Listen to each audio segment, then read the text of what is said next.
The lights of the Good Morning America studio cast a golden hue over the polished floor as the cameras panned across the smiling faces of the hosts and crew. But behind the scenes, an uneasy tension hummed just beneath the surface. Harrison Ford, the beloved actor known for his gruff candor and legendary film roles, sat stiffly in his seat, eyes narrowed and jaw set beside him.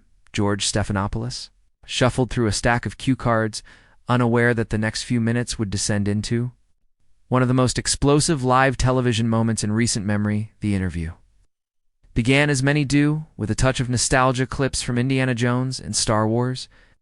Playing across the backdrop, Harrison offered a tight smile as the audience clapped politely, but the smile faded quickly when George pivoted to the topic of Ford's recent comments about the current state of Hollywood. Raising an eyebrow, Harrison responded with deliberate calm, saying that the industry had become too obsessed with image over substance. George chuckled, trying to lighten the mood, but it fell flat. The actor leaned in slightly, his voice low, as he spoke about the erosion of artistic integrity and how certain media narratives had twisted what once was an authentic craft. George, sensing an opportunity for tension, steered the conversation toward politics, referencing several remarks Ford had made in past interviews about government policies and social issues. The change in Harrison was immediate. He sat up straighter, his eyes flaring with something just beneath anger. He accused George of pulling his words out of context and of perpetuating the same media culture he had just condemned. George tried to cut in, but Harrison raised his hand and kept speaking louder, now talking over the host as he criticized not only the industry, but the show itself, accusing it of being more interested in controversy than truth. At this point, George stiffened his usual calm demeanor, cracking as he defended the show's journalistic integrity, saying that it was their duty to ask hard questions and hold public figures accountable. The exchange grew sharper, neither man willing to back down, and the audience started shifting uncomfortably in their seats. The crew exchanged glances as the floor director gestured frantically to cut to commercial, but George waved it off, wanting to see where this confrontation would lead. Harrison glared at the cameras, accusing the network of being complicit in shaping a culture of outrage.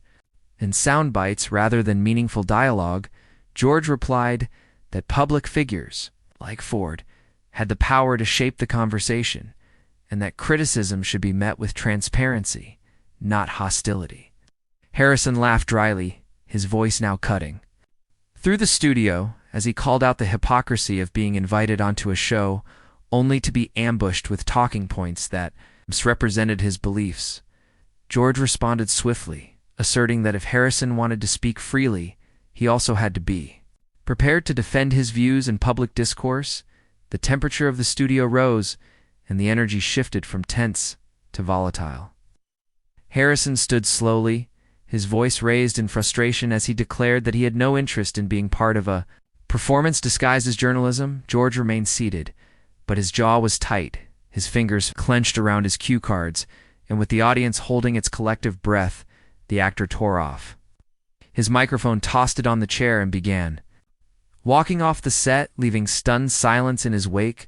George looked off camera, muttered something under his breath, and turned back to the camera as the producer finally called for an unscheduled commercial break. Backstage, the atmosphere crackled with residual shock as crew members avoided eye contact while hurriedly whispering among themselves. Harrison Ford paced the hallway, just out of view, his jaw set and brow furrowed, muttering under his breath, while producers scrambled to contain the fallout. George Stephanopoulos remained in his seat, straightening his jacket, taking a deep breath, then offering a terse apology to the audience when the cameras resumed. But the incident had already spiraled far beyond the confines of the studio. Social media exploded with hashtags and raw cell phone footage captured by an audience member. The clip spread like wildfire, with millions speculating about what exactly had pushed the veteran actor to storm off so publicly. Harrison was quickly ushered out a side exit by his publicist, who tried to calm him down while fielding non-stop calls from media outlets.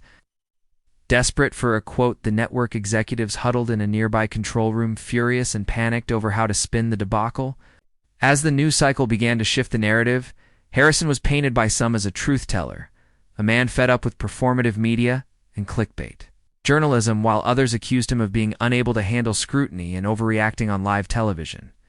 Meanwhile, George Stephanopoulos met privately with the show's producers to debrief what went wrong, why no one intervened, and how to manage damage control. There were debates over whether to release a public statement or let the moment ride itself. Out, Harrison Ford sat silently in a black SUV, parked in the loading zone, staring blankly out the window as his team debated the same thing just blocks away. He was visibly shaken, not from embarrassment but from frustration. He had come onto the show prepared to discuss his new film, a personal project he had poured years into, only to be derailed by questions he felt were purposefully inflammatory. His publicist leaned over, asking if he wanted to release a statement, but Harrison shook his head. He wanted to think, and he wanted to breathe. Meanwhile, in the newsroom of every major entertainment outlet, the video clip was being played and replayed. Analysts dissected the exchange frame by frame, comparing body language, tone, interruptions, measuring who had crossed the line. And when George Stephanopoulos was accused by some viewers of goading the actor, while others argued that his questions were fair game.